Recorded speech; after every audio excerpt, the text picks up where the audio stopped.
বন্ধুরা, কেমন আছো সবাই? অবশেষে আমাদের এশিয়া কাপ শুরু হয়ে গিয়েছে। প্রথম ম্যাচে প্রত্যাশা অনুযায়ী আফগানিস্তান হংকংয়ের এগেনস্টে 94 রানে জয়ী হয়েছে।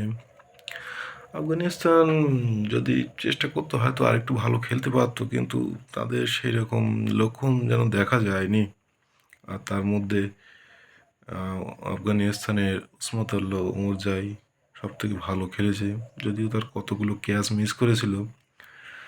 ব্যাটে সে 53 রান করেছে 21 বলে, 2 4 এবং 5টা 6, এবং বলও করেছে ফাটাফাটি।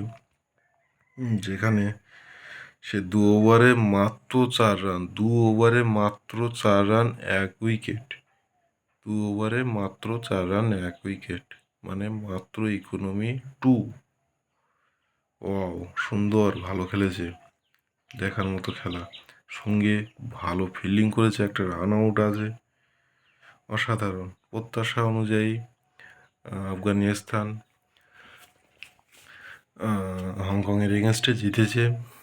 আফগানিস্তানে মোটামুটি সবাই কম বেশি ভালো খেলেছে। প্রথমে ব্যাটসম্যানরা একটু মনে হচ্ছিল যে ঠিকঠাক খেলতে পারছে না, তারপরে হংকং প্রায় 4 থেকে 5টা ক্যাচ মিস করার পরে সেটা আফগানিস্তানের মোটামুটি পূরণ হয়ে গিয়েছে।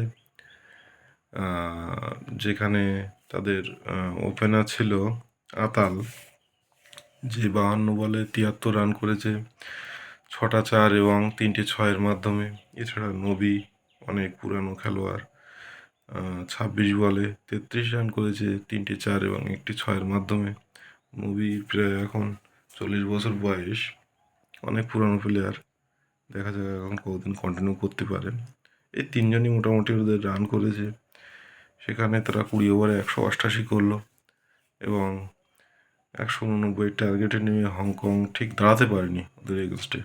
এবং হংকংয়ের সব থেকে একটা দুঃখের বিষয়, কোনো প্লেয়ারই 100-এর উপরে স্ট্রাইক রেট ছিল না।